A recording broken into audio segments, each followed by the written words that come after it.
Hello everybody! It's been a little bit since I have been on, and I'm going to explain why I kind of took a break from YouTube. There has been a lot going on. So the last video you guys saw was 4 days before Christmas, and everything was totally fine other than like trying to rush to get everything done. Christmas was truthfully like a blur this year. It just never really felt like Christmas. I never had the Christmas spirit. We had a great Christmas day, but there were some things. All right, let's jump into it. In the last video, which was a few days before Christmas, I had a band-aid on my thumb because I had a little finger infection. Like, I thought it was just like a hangnail, and it was just like red around the edges. Nothing to complain about. Christmas Eve, I almost went to the urgent care place here, which is called First Care. They're fantastic there, and I call them like our second family doctor because it's just like a walk-in clinic, but it's very nice. And we know one of the doctors there. I joke that he's our second pediatrician because I bring my kids in for like everything. I thought, you know what? I really don't want to have to go put someone to work on Christmas Eve because of a little silly finger infection. Okay. That's just kind of where it started, all this. Then Natalie complained to me as we were like getting ready to go to my mom's for our Christmas Eve dinner that she was kind of not feeling good, and I really just thought she hadn't eaten. The boys had eaten cereal and she was just kind of like, nah, I'm not really hungry. So I really didn't think anything of it. Now, we had Christmas Eve. I feel really bad, but okay, I'm gonna try to stay in order. You'll understand why I felt bad in a little bit, okay? Had no idea she was even like getting sick. She just kind of complained that like her stomach hurt a little bit. Okay, we went over, hung out with all my family. That was like the only time I got to see my sister Heidi the entire time she was here, basically, because you'll understand why. Christmas Day, Natalie woke up and she was sick. She was like, I do not feel good, Mom. And I could just tell, you know, like when your kid doesn't want to do Christmas morning, they're sick. So she had about 100 fever, and within pretty quick it jumped to 102.4. And at that point I was like, okay, she's definitely not faking it. This is pretty bad cold. All she had was kind of like body aches and like barely an upset stomach. Like, not like she was gonna get sick, but more just like, I just don't feel good. We decided to postpone Lance's family coming over on Christmas Day because I just did not want them to get sick if she had something serious, which I'm so thankful for now. So she gets through Christmas, she's sick, but you know, we give her some Tylenol, she's good. The next day rolls around and I was like, okay, well, she got sick, so everybody else is gonna get sick. I'm gonna go get my finger checked out before everybody goes down. So I get my finger looked at, and they're like, oh, yep, it's infection. Here's some antibiotics, blah, blah, blah. They're super nice, but like, it was such a simple thing. Okay, later that night, this is the day after Christmas, the rest of the kids start to feel sick. And you know, they just start going down one after the other. And I was like, okay, it's fine. Christmas is over with. This is okay. You know, like, I'm just thankful Christmas is done with, and I'm not like trying to hurry up and get everything done with a bunch of sick kids. So I just snuggled them. I took care of them. I cooked them whatever they wanted. It was just a recoup time. So the kids are all sick. I kind of had like a stuffy nose and was kind of like blech feeling, but never got anything like the kids got. So Friday goes by and Natalie is like basically all better. Almost no symptoms at all. She is like, you know, feeling good. She stayed hydrated the whole time, and she ate. Like I said, I literally just like held them, took care of them. They drank plenty, they ate good. And I mean, for being sick, they ate very good. So I was like, okay, we're coming out of this on the downhill slope. She wakes up Saturday and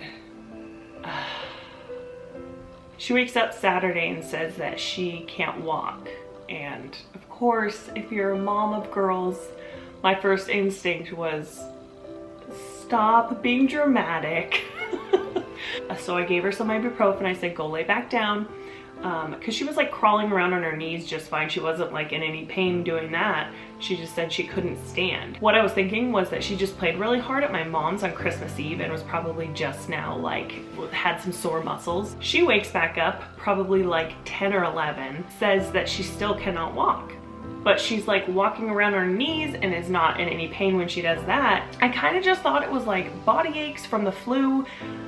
I did not think they were really gonna think anything of it. So I called her pediatrician, and her pediatrician was out of town. The guy on call was like, this just doesn't sound right. He was like, I think it'd be a good idea if you took her to First Care, which is the place we always go anyways.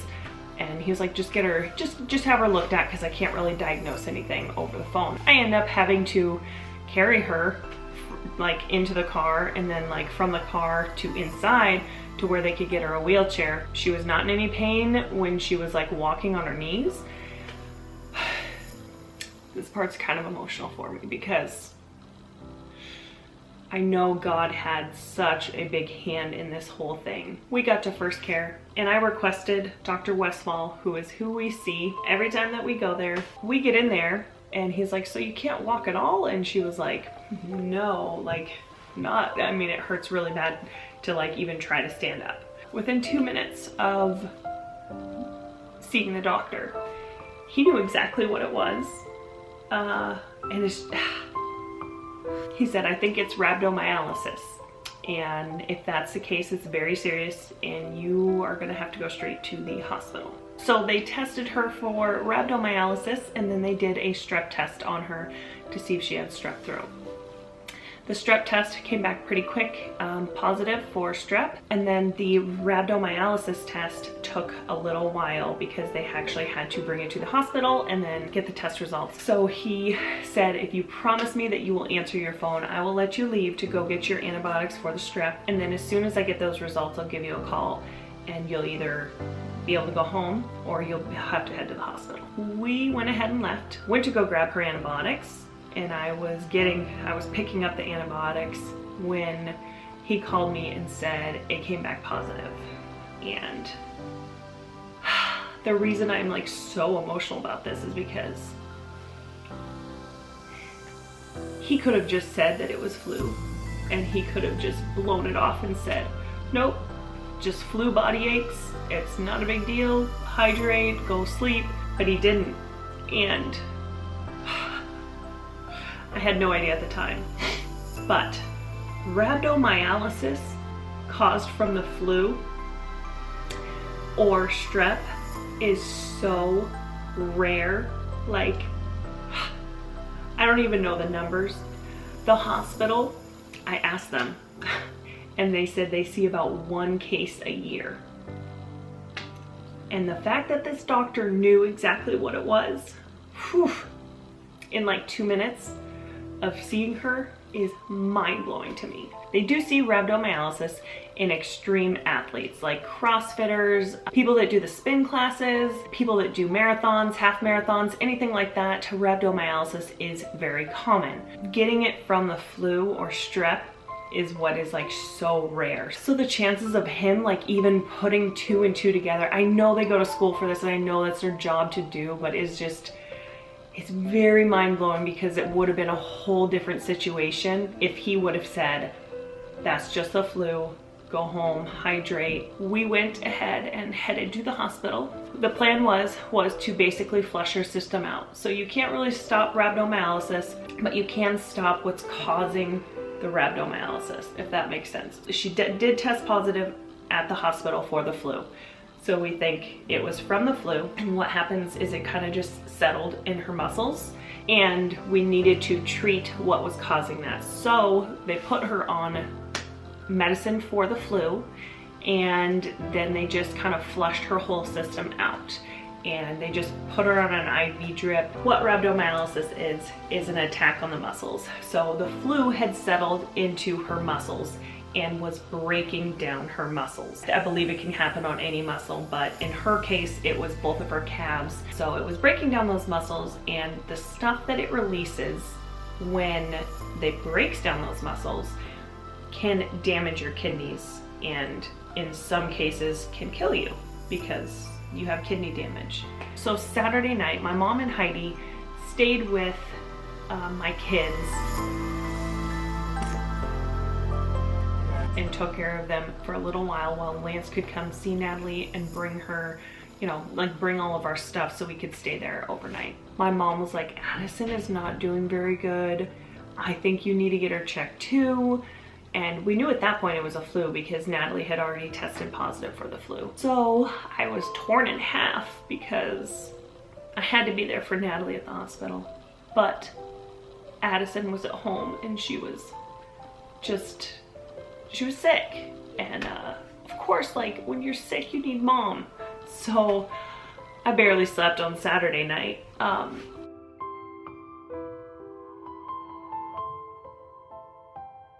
Sunday, I decided to take her into first care. So my mom came and sat with Natalie because I didn't want to leave her alone. She's only 9 and that just, the hospital was like super just amazing and nothing would have happened to her, but I just didn't want her to like be there alone. I ran home and I grabbed Addison. I did take a shower because Addison was sleeping and she hadn't really slept very well. So I let her sleep and I was like, you know what, I'm just gonna sneak in a quick shower. I got a quick shower and then I took her in. They tested her for the flu and mainly I just wanted to make sure like her lungs were good. She didn't have an ear infection, all of that. And at that point, when he told me she didn't have an ear infection and her lungs sounded good, I just like started crying because I just needed good news, you know? It was just kind of rough at that point. And so I take Addison back home. We got her on the flu medication. I head back to the hospital. Lance calls me and says that the fridge died. And at that point, I was like, okay, how much does God think I can handle? Because, oh man. And then I thought about it and I'm like, you know what? I am just so grateful that like it is just stuff during a time that was like so crazy and like worried about my kids so much and their health that it seemed much smaller than it would have if it would have happened the week before, you know, during Christmas time. So my sweet mother-in-law brought over their small little fridge. They have like a, they have like a mini fridge size, but it's like bigger than a mini fridge. I don't know. It's like 3 feet tall. And so it was like enough. And she brought milk in because she knew like our milk had gone bad. Luckily, Lance had caught it pretty quick. So like all the freezer stuff was totally fine. And we have a freezer in our garage and it's like frozen outside. So we could have just put it outside. Anyways, that was just one of the other things that went wrong during this whole thing.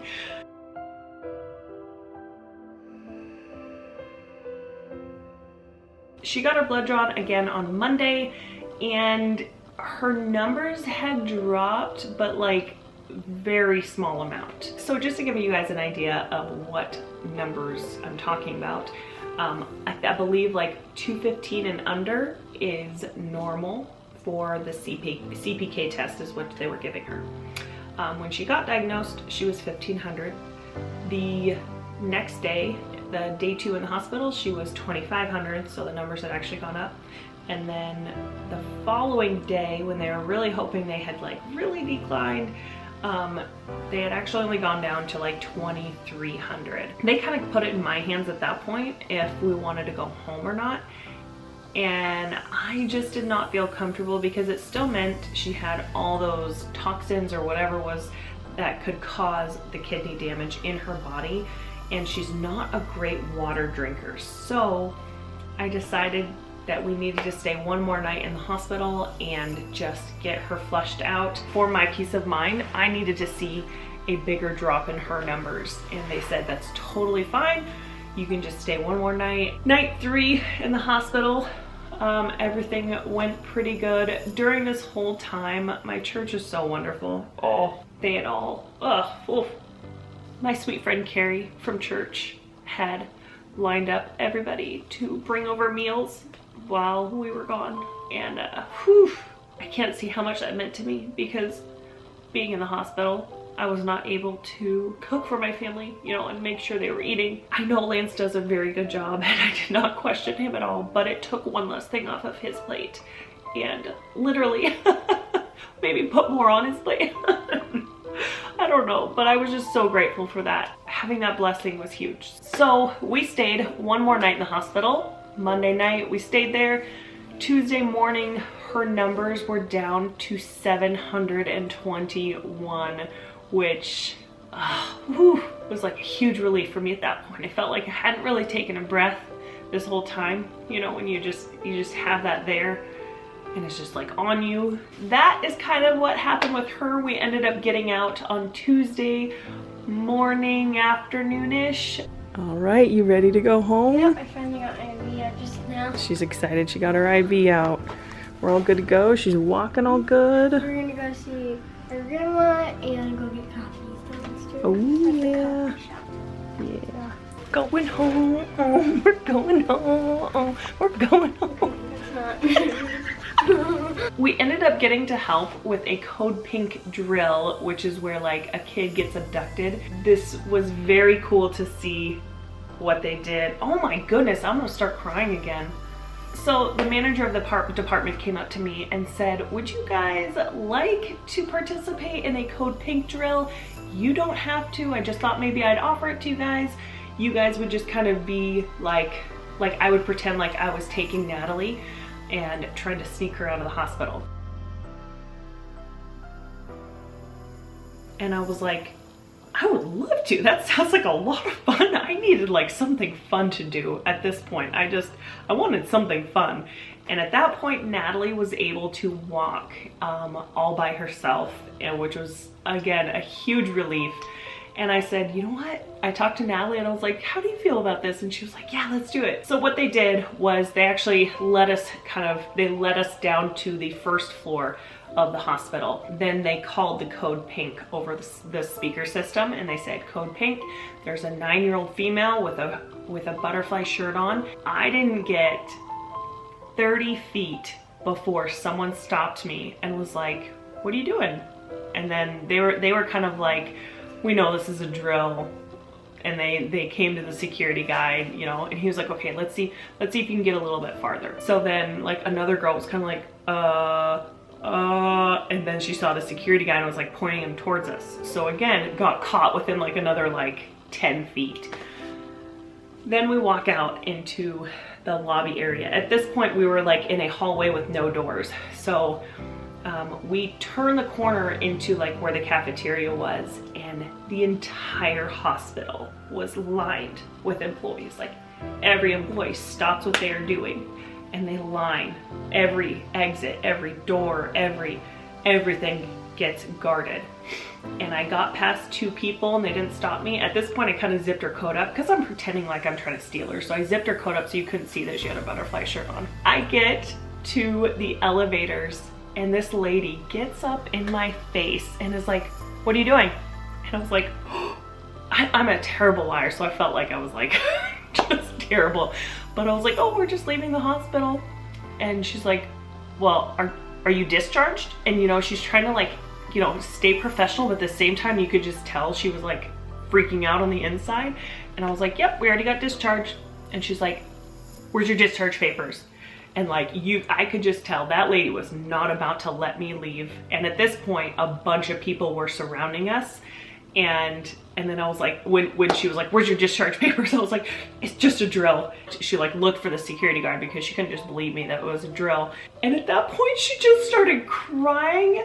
I felt so terrible. I was like, I have to give you a hug because I feel so bad. And that lady would not have let me gone one more step with her at all. And that showed me a lot in the hospital here and how serious they do take child safety. So anyways, that was a whole fun thing. All right, so we ended up going home. Everything pretty much ended up going pretty good. Lance did end up getting a little bit of the flu, and he had about 100 fever that he got over the following weekend, I think, and then was totally fine. This is so small compared to like what happened. Then my finger was totally not better at all. After we got home, I decided to go back into first care, and at this appointment, I did ask for like the doctor that we always go see, just because I really like him and he's always done a really good job at like not making me feel bad as a mom, and that's super important to me, which he ended up having to do the whole like slice it and drill. There was like an abscess underneath my nail, and then there was like an infection on the outside, and he was like there was like 2 different ones, and he had to drill into my finger, and that's as far as I'm gonna say about that. But it was a good old time. I was filming a Fred Meyer's haul you'll probably see after this, and at the end is when I was gonna go to Costco, and then he was like, yeah, we're gonna have to drill into your finger, and I was like, alrighty. So I ended up not doing well on that. I ended up going down. He ended up having to lay me down and put my feet over my head, that whole thing. Needles, I just don't do needles good on me. I can suck it up when it's like my kids, but I can't. For me, it's just not, I can't. Makes me so uncomfortable to think about. Everybody is on the mend. My nail is much better. I did end up losing part of the nail. I don't have a good track record with nails. I've gotten a toenail ripped off before, and then smashing of the toes, I don't know. I just have really bad luck with nails. So I think it's gonna grow back. It's not pretty, guys. So that is why I took a break from YouTube. I was very overwhelmed, and I was just so grateful for my kids' health and that everyone was doing better. And I just took a little while to just breathe. Like I said, I just felt like I hadn't taken a breath, and I just needed to just not do a lot. And so we kind of have just been recouping. It has now been almost 3 weeks since we went into the hospital, and she is doing much better. Occasionally she will complain of her legs hurting a little bit. She said when she goes up the stairs she still has a little bit of pain, but those muscles have actually basically dissolved a little bit, so they're kind of rebuilding. It can take months for her body to completely repair itself. So that is just what happened over our Christmas. I plan to post a little bit more consistently in the next little while, but I just kind of wanted to give you guys an update on everything that was going on.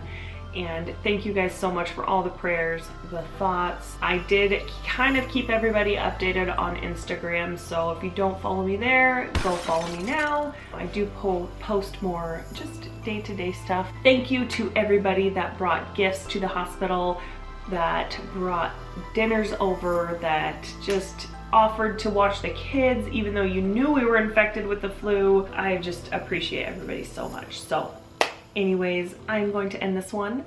Thank you guys for watching. Hit that like button, hit that subscribe, and we will see you in the next video. Bye!